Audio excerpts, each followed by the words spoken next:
So on the next slide, you'll see a picture of part of my clan. The oldest one in the middle is named Tristan. And there was one day where we were trying to get him ready for bath, and he's a hyperactive child. All right, he has probably got his hyperactivity from his poor dad.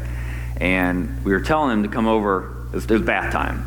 And I told him, Tristan, come hither. And he looked at me, weird. And then his sisters were getting ready, like they're supposed to. And I said, Tristan, come hither. And he came over and he hit his sister. And I said, Tristan, why did you hit her? And he said, you said, come here.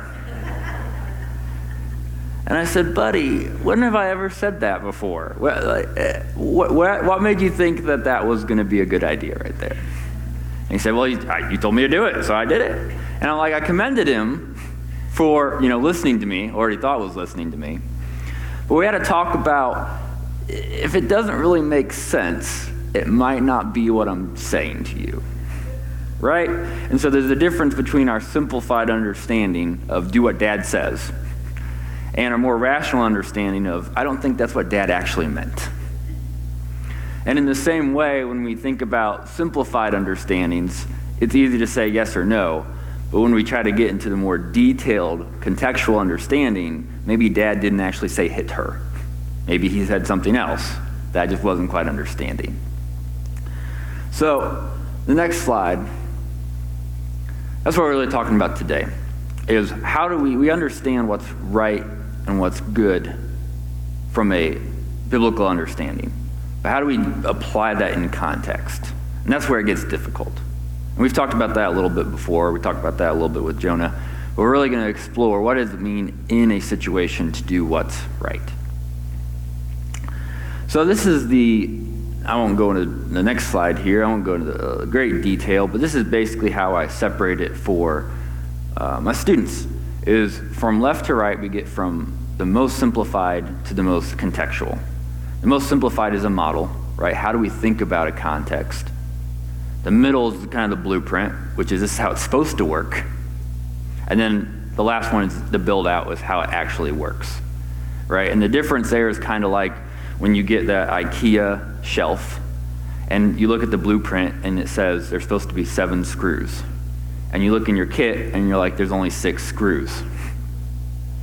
Right? And so this is how it's supposed to work, but it's not there.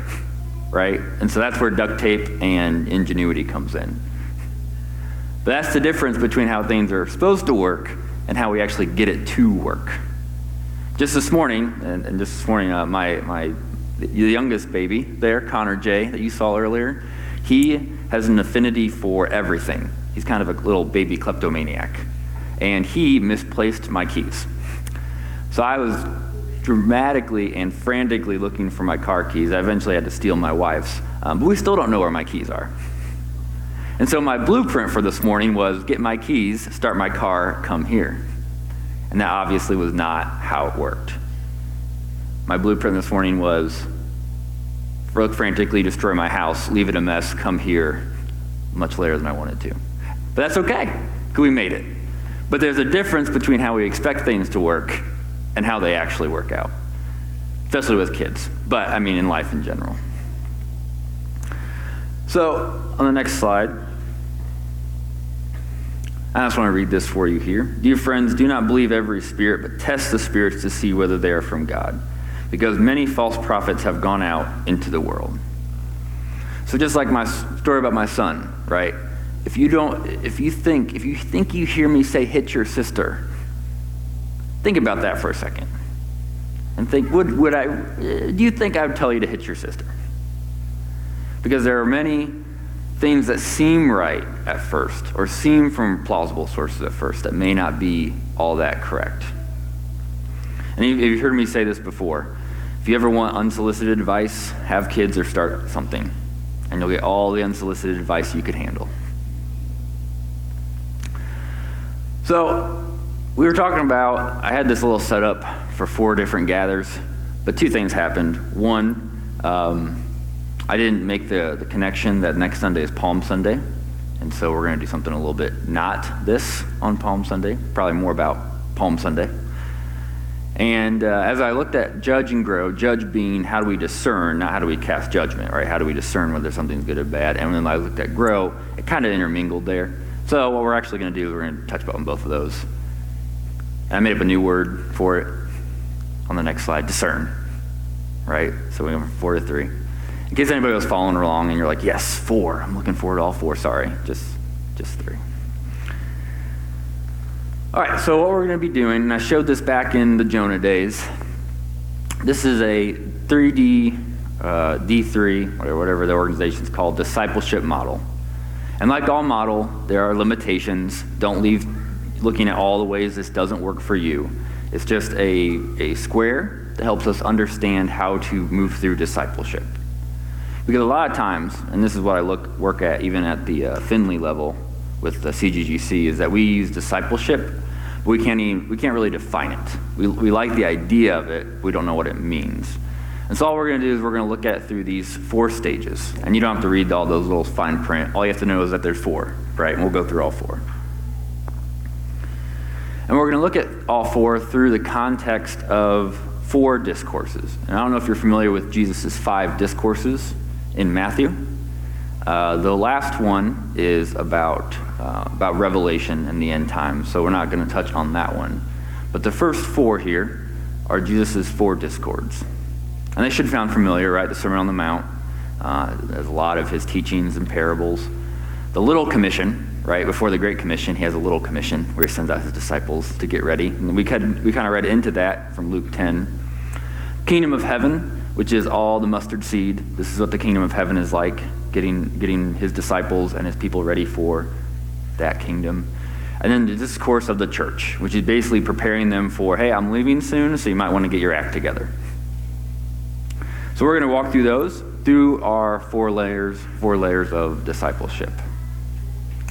So on the next slide, lesson 1, which comes from the first discourse, Matthew 5 through 7, is I do, you watch. And this is, again, I'm reminded of my children. When you tell most children, right, to clean up something, without telling them how to clean up something, how does it usually end up? Not clean, right? Because they don't even know what cleaning means. I remember when we first started giving our kids chores, one of their chores was to dust. And so they would get the little rag and they would just walk by, do the little tap on it and be like, yeah, okay, it's dusted. And we'd go over and all you have to do is do the 1 finger swipe. And no, that is not dusted. And so they have to see that get done first before they even know what that means to dust.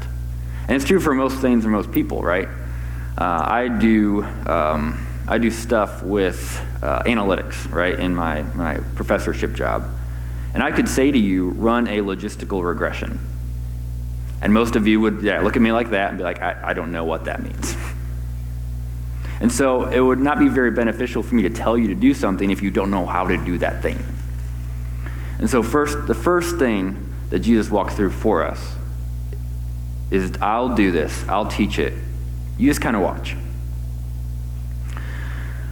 So on the next slide, we see this in Matthew 5. He starts off, now when Jesus saw the crowds, he went up on a mountainside and sat down. His disciples came to him, and he began to teach them. Yeah, for they had to be taught before they got sent out, right? They had to know what they were doing before they went out and tried to do it. And so the modeling here is kind of the modeling stage of that little diagram table I showed you. Jesus was modeling what the Christian life looked like. It was a presentation of godly ideals and teachings to the people that were willing to listen. And on the next slide is all of the points, all of the lessons that come out of those chapters, 5 through 7. And you might see some very familiar lessons in there, the Beatitudes, the eye for an eye, the Lord's Prayer, judging others, true and false prophets, the wise and foolish builder, right? Sand versus rock. Remember that? There's a song about it. You might remember that. And each of those could have their own, right? They could have their own book, their own sermon. So we're not going to go into the details there. But the point of these chapters is Jesus takes his disciples and he says, this is how you should think about living the Christian life. This is how you pray. This is how you attitude. This is how you should think about murder. This is how you should think about revenge. This is how you should think about love. And he's preparing them to do it later. Right now, they're in teaching mode. I do, you watch. And so if you're not to this step yet, then this step is pretty easy comparatively. Because all you have to do is follow. Jesus said this is how to do it. You just got to do it. Or try. Start moving in that direction. And from Mark chapter 1, I'm going to read that for you here. And Jesus said to them, "Follow me, and I will make you become fishers of men." And immediately they left their nets and followed him. At this first stage of discipleship, all you got to do is follow. Follow and watch. I do, you watch. Lesson 2. This is where we get to Matthew chapter 10. This is the mini commission, the small commission. And at this point, it's I do, but you help. You gotta start getting into the action now. And this is from Matthew chapter 10, verse 1. Jesus called his 12 disciples to him and gave them authority to drive out impure spirits and to heal every disease and sickness. So up to this point, they were just kind of following him, hanging out, getting some good stories, getting some good lessons, I imagine if they had pen and paper during the Sermon on the Mount, they'd be like, well, that's a good one. I'm going to steal that one. Oh, the sand and rock. Oh, good one, Jesus. I'm going to steal that one too. Right. So they're learning. They're learning how to talk. They're learning how to teach. They're learning how to do this Christian walk. But at this stage, he's like, all right, now you have some authority. I'm going to prepare you to go and do this too. And so this part is kind of the blueprint stage of the Christian walk, which is to call and to go and share the teachings of God. I showed you how to do it. I showed you for 3 chapters how to do it. Your turn now. I'm giving that authority to you. And this is kind of a reverse of what we saw in chapter 10 of Luke, because Luke and Matthew are, the synonymous Gospels. Are you familiar with that? So Mark is kind of this base that Matthew and Luke are based off of. John is its own. He has his own thing. But the other 3 are kind of similar. There's a lot of overlap there. So this is one of those overlap in Matthew chapter 10. I'm sending you out like sheep among wolves. Therefore be as shrewd as snakes and as innocent as doves. Be on your guard. You will be handed over to the local councils and be flogged in the synagogues. I'm guessing a lot of people are not so excited anymore. Because it's one thing to listen to good ideas, right? Thanks, that was a great Sermon on the Mount. I'm going to go home now. He's like, nay, it's your turn. And what we see here is this is the hard part. Phase 1, I do, you watch. Easy. That's like old school TV, right? The NCAA tournament's going on right now, right? And it's much easier to watch those games than to play those games. Right? I'm guessing. I know I couldn't do it. But to do it, all right, so you watch me play this tournament, your turn now, right? What if that would be very exciting. If you went to these games and then about halfway through at halftime, they're like, all right, you watch this the first half, your turn. Time to switch. Probably not going to go out very well for most people. When they arrest you, do not worry about what to say or how to say it. At that time, you will be given what to say, for it will not be you speaking, but the Spirit of the Father speaking through you. So it's still not all on them. They just got to help out, right? They got to go there. They got to be present. I do, but you help. I'll take care of this. So if you're at this phase, if you got the teaching part, if you're in that following stage, then the next stage, the next point is just do it. He gives you opportunities to help. He's giving you the foundation to learn. Next step is to take that, to help out, whoever you're called to help. And this next verse in Matthew chapter 10, Jesus says, "The student is not above the teacher, nor a servant above his master. It is not enough for students to be like their teachers and servants like their masters." So this is important too. We don't want to skip this part of helping out first. There's that old saying that says, to be a good leader, you need to first be a good follower, right? So if we jump from, I learned some Bible stories, so now I'm going to take over from here. Don't worry, Jesus, I got this. Like Evel Knievel can't make that leap, right? And so at this stage, Jesus is really saying, you're not above the master. I kind of know what's going on here, and I'm giving you some opportunities to help to make sure you're primed for this. And every single disciple said, yes, we're behind you 100%. Right? No, they didn't. In John 6:66, they said, after this, many of his disciples turned back and no longer walked with him. Because this is the hard part. Phase 1 was pretty easy. This is what you got to do. Cool, I can listen to that. Phase 2 is, now go do it. Remember Jonah? Right? His entire story was not doing that. Most of the Bible is actually stories of people not doing that. Which is why it's a really good lesson for us. We have plenty of opportunities to see people that do that. But this is the hard stage. Helping and following in line with how God has set it up. Our mission and our calling. So if you get to that one, you get to stage 3. Lesson 3, which is I help, you do. All right, you've shown that you can do this. You've shown that you can walk in the ways that I've taught you. So it's yours now. This is your mission field. And this is from Matthew chapter 13. If you remember, this is the third discourse, the Kingdom of Heaven chapter. And at one point he says this, the disciples came to him and asked, why do you speak to the people in parables? So they're past the just sitting down and learning part, and they're saying, okay, I get, we've seen this a couple times. Why do you keep talking in these stories? And he replied, because the knowledge of the secrets of the kingdom of heaven has been given to you, but not to them. So at this stage, the disciples are starting to get in to the kingdom of heaven. They're starting to get some of the responsibility to share these stories, share these insights, be the teachers. Up until this point, they were being taught just like everybody else. And now they are becoming the teachers, becoming the co-heirs with Christ.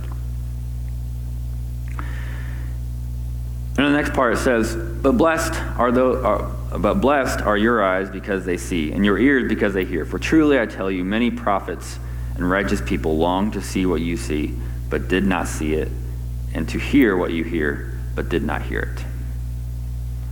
So the responsibility for the disciples is getting much greater at this point. But so is their reward. Because many people wanted to see this, wanted to be a part of what had been prophesied for so long in the Old Testament. And these people get to do it. So this is very exciting, but it's also very responsibility driven.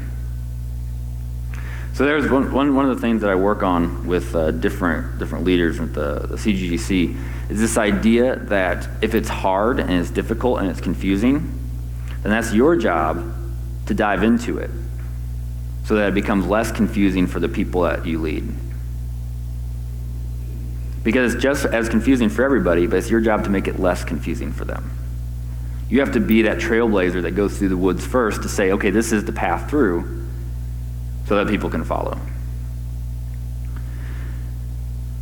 And what we see here is the build out from that little 3-part table I showed you before. At this point, it is the growth of your calling and the claim of your priesthood. And one thing that the CGGC really tries to emphasize is this priesthood of all believers. That all of us are called into our own mission field, our own calling, our own community, our own gathering. And so this stage is when it becomes yours. Jesus kind of helped you through that point, and now you get sent out to your mission field. Whatever that community, whatever that gathering, whatever that person or people are. So the verse in chapter 8 of Romans, it says, the Spirit himself bears witness with our spirit that we are children of God, and if children, then heirs, heirs of God, and fellow heirs with Christ, provided we suffer with him in order that we may also be glorified with him.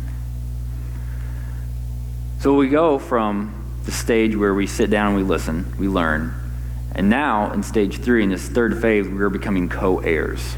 That's a little bit different, right, than where we were before. And so the next step, if you've been through step 3 or 2, and you're into step 3 now, is just to assert. You are a co-heir. And that comes with responsibility, but that also comes with immense relational and eternal benefits. And the next part is again, an emphasis of this change in relationship. It comes from John 15. Greater love has no one than this, to lay down one's life for one's friends. You are my friends if you do what I command. You've heard that part probably, right? That's pretty famous verse there. The next verse that comes after that, no longer do I call you servants, for the servant does not know what the master is doing. But I have called you friends, for all that I have heard from my Father, I have made known to you. So this is the exciting part to me, right? 3 chapters ago, Jesus was all like, you're servants. You don't get to be the master. And now, 3 chapters later, he says, no, you're no longer servants. We're friends. We've moved from servants to co-heirs. That is a huge step, but an important step. And the last lesson from Matthew 18, which is preparing the church for after when he leaves, is I celebrate, you do. At this phase, it's that you got this phase. It's that phase where you're helping someone learn to ride a bike without training wheels, and you let go, right? You got this. I'm just here to celebrate because you're all over that. And from Matthew chapter 18, we see this verse. Again, truly I tell you that if 2 of you on earth agree about anything, then ask for it. It will be done for them by my Father in heaven. For where 2 or 3 are gathered in my name, there I will be with them. That's a pretty famous verse too, right? But the beauty of this is we started off from, hey, you just sit there, listen to me. Because you don't know what you're doing, right? That's okay, we're here to teach you. But you don't know what you're doing, just sit there. I got this, you watch.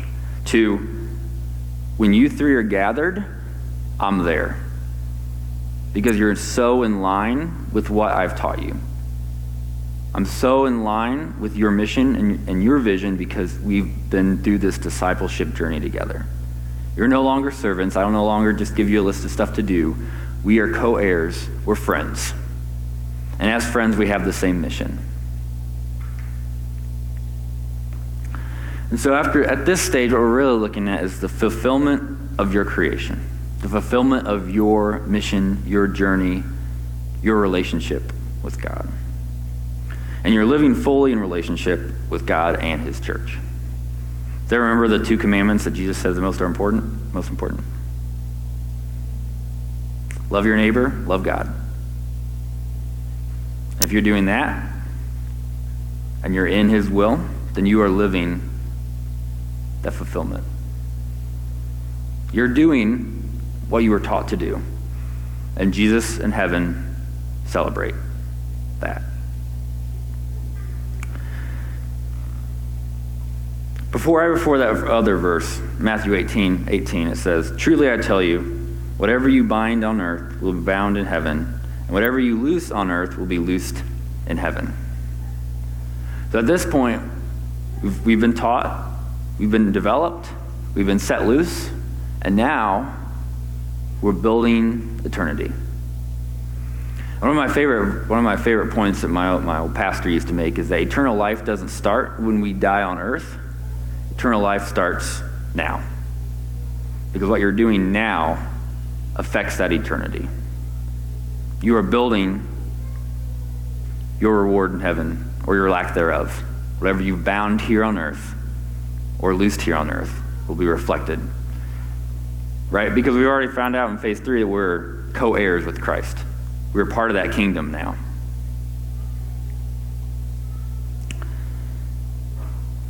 So the next step, again, relatively easy, is just go.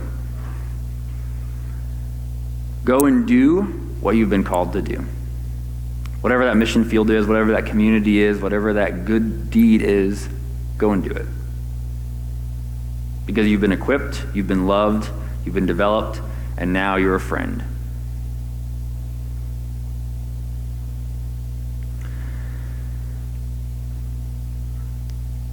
Matthew, the book, ends on chapter 28. We had the mini commission, right? And that was the second little talk there that Jesus gave. And at the end of chapter 28, we see what is the Great Commission, very famous verse. And Jesus came and said to them, "All authority in heaven and on earth has been given to me. Go therefore and make disciples of all nations, baptizing them in the name of the Father and the Son and the Holy Spirit, teaching them to observe all that I have commanded you. And behold, I am with you always to the end of the age." And that's how Matthew ends. Starting with gathering people who are willing to learn, who are willing to grow, who are willing to take ownership and assert their royal authority and to build the kingdom of heaven. And then he ends the chapter with, all right, go and do it. So why do we gather? We gather to go. We're gathered to equip. We're gathered to discern. We're gathered to think well and do well in line with God's draw for our life. So I only have one challenge question for you today, which is how are we helping our gatherings, whatever they are, whether they be our families or our communities or our works or our churches, to discern their heavenly mission? How do we help people realize what God's calling them to do in their life, to equip them to do it, to walk beside them and eventually send them off and celebrate the good work that they're doing? And we can see that transpire throughout all Matthew. So God has given us the master teacher, right? When we look at the master teacher and look what he did in discipleship, it was not all at once, right? That was 3 years of work combined down into those chapters.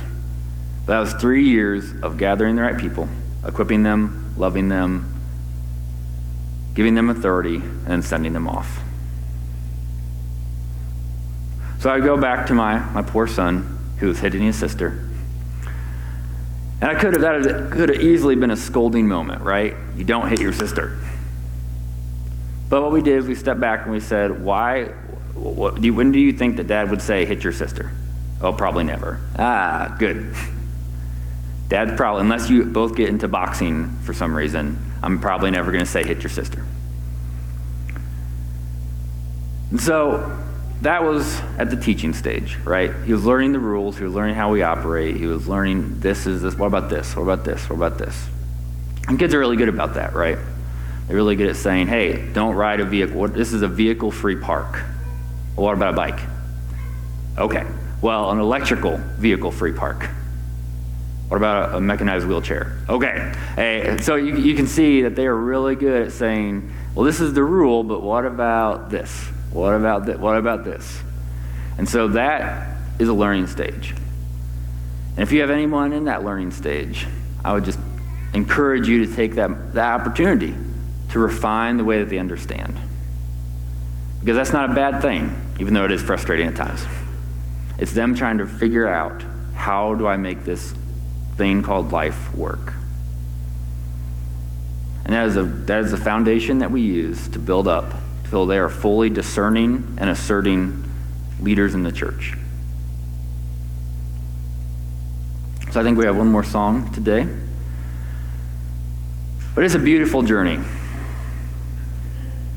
And I encourage you to take people where they are and encourage them along that discipleship journey so that they one day too can start building their own missional kingdom for here and eternity.